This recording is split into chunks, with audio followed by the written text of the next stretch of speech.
E aí, pessoal, belezinha? Professor Sidgley Oliveira e vamos a mais uma aula de língua portuguesa. Hoje, vamos ter aí mais um conteúdo pra gente, mais uma resolução de exercícios, memória dos dados e as informações. Vamos começar então voltando aos exercícios que ficaram para casa para vocês na última aula, beleza? Então vamos lá. Você consegue se lembrar de tudo que aprendeu nessa aula? Opa! Por que será que o professor fez essa pergunta? Lembre-se, o texto que a gente viu na apostila, lá na página 27, você lembra do título dele? Olha só, agora a gente já começa a utilizar isso, Então eram 3 passos para registrar na memória tudo que você estuda. Então, a gente está revisitando aqui a memória, como que a gente vai lembrar das coisas, A maneira com que nós vamos utilizar para nos lembrarmos das coisas. Lembrando que, para a gente fazer uma lembrança, nós podemos ter anotações. As anotações sempre vão ajudar. Professor, mas eu tenho um caderno que eu encho de anotação e eu acabo me perdendo. Às vezes a gente fazer anotação no caderno acaba sendo complicado. Então é por isso que a gente costuma ter uma agenda. Então você deve ter uma agenda, certo? O seu pai, a sua mãe, o responsável por você deve ter uma agenda ali. Naquela agenda tem lá, amanhã, vamos supor, no dia 25 de março ele tem prova na terceira aula. Opa, na terceira aula nesse dia, eu tenho prova. Eu tenho que me preparar. Você já viu esse conteúdo antes, justamente para você se preparar, para você ver como que as coisas vão ser. Você tem um tempo para você ver isso. Então, no mesmo dia 25 de março, você tem dentista de tarde, 3 horas da tarde. Você anota lá para você lembrar. Então, a memória ela é ativada, sempre. Nós temos que sim fazer essa lembrança, mas nós também temos que exercitarmos essa memória. E, para que nós não sejamos pegos de surpresa do nada, a agenda pode fazer isso. Hoje em dia tem agendas em vários lugares. Então você tem a agenda no seu computador, você pode ter uma agenda no seu celular, certo? O celularzinho ali, você já marca a agenda. Você já sabe certinho como é que você faz. Então, você se lembra do conteúdo que você aprendeu nessa aula? Então, no seu caderno, registre na forma de um diagrama. O que é um diagrama? Um diagrama é quando a gente faz uma sequência de informações que nós vamos ligando os pontos, certo? Você consegue. Use cores diferentes, sublinhe o que é mais importante e use a criatividade. Então, vamos lá. O professor fez aqui um exemplo aqui de um diagrama. Perdão pela letra do professor, mas a gente procurei fazer da maneira certa. Então vamos lá. Então na aula passada, o diagrama ele começou. Então o texto e a última aula, eles estão ligados ali. Por que eles estão ligados? Justamente porque a gente estudou eles na última aula. O nosso foco foi nesse texto. Justamente para que a gente pudesse ficar martelando nisso. A ideia do professor é ficar aqui, ó, na sua cabecinha, para que você lembre como que faz. Então, o texto na última aula, a gente leu o texto, que é a parte principal, e dele a gente foi para o gráfico. Então, o diagrama ele é uma sequência de acontecimentos que nós temos. Belezinha? Então, o diagrama ele é desse jeito. Você pode deixar ele maior. Logicamente, o professor fez um esboço aqui. Mas o que mais que o professor podia ter colocado aqui? Excelente resposta. Eu gosto quando o aluno participa desse jeito. A gente podia ter colocado a data que a gente trabalhou. Já começa ajudando, Pô, professor, como é que você faz o diagrama para lembrar e você não coloca a data? Como é que eu vou saber como é que foi o dia? Excelente. O que mais eu podia ter colocado aqui? Excelente resposta. Podia ter colocado exatamente isso que você falou. As linhas, as linhas de um gráfico. O primeiro eixo, que era a porcentagem, e o segundo eixo, que era o tema. Podia ter colocado o quê? a linha que desenvolvia representava o tempo. Tudo isso eu podia ter colocado aqui embaixo do gráfico. Eu poderia complementar. Então eu fiz uma sequência, um diagrama sobre como as coisas iriam, né, se comportar nessa minha aula. Tranquilão? Então vamos lá. O que você achou do conteúdo exposto dessa forma? De que forma, professor? De diagrama, gente. Conteúdo exposto na forma de diagrama. Lembra o que o professor falou sobre o gráfico? Ele vem para quê, pessoal?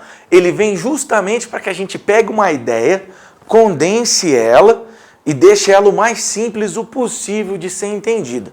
Veja, o gráfico, pessoal, ele precisa ser simples para que a gente consiga entender ele. Se eu colocar um gráfico aqui cheio de informações e a gente não conseguir entender, vai ficar difícil. A gente não consegue ter esse jeito, né, esse manuseio de fazer as coisas. Isso daí é imprescindível que tudo seja muito simples, certo? Então, né, ele é exposto dessa forma justamente para que ele fique mais simples. Belezinha?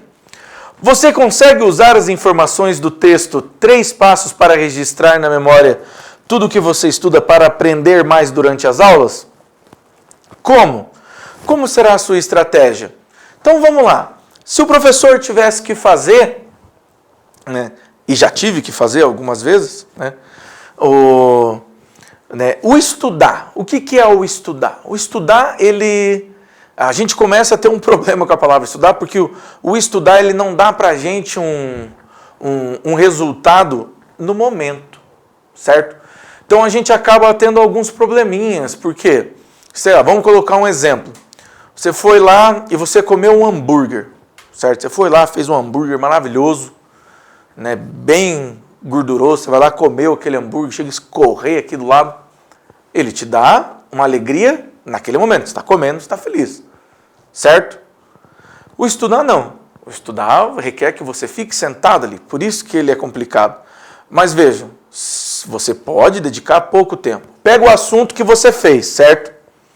Pega o assunto que você fez na sua aula. Você divide ele e você vai fazer uma revisão por dia. Veja que no primeiro dia são 10 minutos. O primeiro dia ele é o mais trabalhoso, mas depois cai. Então, como ele vai caindo, você vai conseguindo ter aquela ideia geral, certo? Então, quando você pega um assunto, você divide ele em partes. Então, hoje nas aulas, hoje eu tive português e matemática. Você separa o que você fez. Você faz uma revisão de 10 minutos e você vai retomando aquilo todos os dias. Então, o mais importante, anotar a parte importante do que você fez, certo? E fazer as retomadas. Dessa maneira, eu garanto para você que vai dar certo. Beleza? Vamos então a essa aula. Então, vamos lá. Em quais situações usamos os numerais cardinais? Então, vamos lá. Nós temos os ordinais e os cardinais. Os números cardinais e os números ordinais. Os números ordinais são aqueles números que nós já conhecemos, né? Os cardinais. 1, 2, 3, 4, 5, 6, 7, 8, 9, 10, 11. Esses números, né? E os ordinais, eles indicam o quê? Uma ordem. Então, quando eu tenho um número que ele indica uma ordem, vai ser primeiro, segundo, terceiro, quarto, quinto, sexto, sétimo, oitavo, nono e 10º. Então, esses são os números cardinais e ordinais. Quando que a gente usa ele? Né? Os numerais cardinais, nós vamos usar eles no dia a dia. Então, por exemplo, você foi lá e você queria o dinheiro para o lanche, certo? Você precisava da sua grana para o seu lanchinho, né? Aí, né, o seu responsável vai lá e te dá o que a gente chama de cincão, né? O famoso 5 pila, 5 reais. Ele vai lá e te dá 5 reais. 5 reais. Você pode dividir eles em várias moedinhas de 1, 2 notas de 2 e uma moedinha de 1. Você pode fazer a divisão que você quiser ali. Mas 5 reais. É um número cardinal. Então a gente vai usar para contar dinheiro. A gente vai usar na numeração das casas. Então, casa número 1, casa número 2, casa número 3. A gente vai usar ele em chamada, né? A chamada na escola. Número 1, número 2, número 3. Presente, presente. Então, em quais situações usaremos os números ordinais? Para contar dinheiro, enumerar casas, enumerar ruas, chamadas, senhas, né? Você já deve ter passado pelo momento maravilhoso de enfrentar uma senha com alguém. Você pega a senha número 200, você olha, está no 15. Dá aquela alegria no coração. É isso. E os numerais ordinais, em qual situação podemos usar? Os numerais ordinais, eles indicam uma ordem, certo? Então, você, quando você chega na escola, né, vai comprar o lanchinho lá, você chega lá, entrou na fila, tocou o horário do intervalo, você saiu possuído pelo ritmo ragatanga, desceu e foi para a fila. Não tinha fila, você foi o primeiro. Você é o primeiro daquela fila. Certo? Quem chegar atrás de você vai ser o quê? Perdedor? Também, mas ele vai ser o segundo. E assim vai. Então a gente tem o primeiro, o segundo, o terceiro, o 14º. Então eles servem para colocar uma ordem de como as coisas vão acontecer, né? Então, em quais situações podemos usar isso? Em filas, em leis, né? Artigos nas leis, né? Artigo 1º, artigo 2º. Então a gente vai usar dessa maneira. E qual dos dois numerais tem variação de gênero? O que é variação de gênero? Em língua portuguesa, né, a regra gramatical da língua portuguesa, né, nós temos o gênero masculino e feminino, certo? Então, nós temos as palavras destinadas a palavras femininas e as palavras destinadas às palavras, os termos destinados às palavras masculinas, certo? Esses termos, né, a gente vai dizer que eles têm uma variação de gênero, usado ou para um ou para o outro, certo? Então, a palavra que vai ter aqui, qual dele vai ser os ordinais. Lembra do exemplo? Tocou o intervalo, você saiu loucão para a fila, chegou lá na fila, tinha uma menina, já tinha uma mocinha lá, né? Isso partindo do princípio que você não seja uma mocinha que você está assistindo, né? Então, você aí, né? Você chegou lá, tem uma menina. Né? Você chegou lá, tem uma menina, ela é o primeiro, ou ela é a primeiro, ou ela é o primeiro? A primeira. Ela vai ser a primeira. Você é o segundo. Se chegar uma menina atrás de você, é terceiro? Não, é terceira. Então, a gente vai colocar isso. O ordinal, que vai ter variação de gênero, ou seja, ele serve para feminino e masculino. Beleza? Então, tá aqui os nossos exercícios de casa. Pode pausar aí para você dar uma copiadinha. Mais um exercício aí.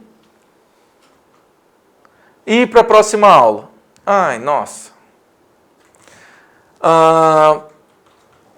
O professor acabou pulando uma parte aqui, né? Copie as frases abaixo do seu caderno e escreva ao lado o numeral destacado é cardinal ou ordinal. Você consegue pensar em mais alguma? Escreva depois em seu caderno. Então, pausa a aula aí e volta aqui ainda, não acabou. Faz esses exercícios aqui, pausa aí, faz, o professor já volta. Belezinha? Então, olha lá. Temos 20 alunos na sala. Então, o numeral destacado é cardinal ou ordinal. Então, né, esse aqui, o 20, ele é cardinal. Maria se senta na primeira carteira. Ordinal. Ana está fazendo 9 anos. Cardinal. Eu comi 5 maçãs ontem. Cardinal. É a segunda vez que eu escrevo em meu caderno hoje. E ordinal. Beleza? Copie a tabela em seu caderno e reescreva ao lado do número se ele é um numeral cardinal ou ordinal. Mais um tempinho aí? Beleza? Então vamos lá. 1, ele é cardinal. 20, cardinal. Segundo, ordinal. 12, cardinal.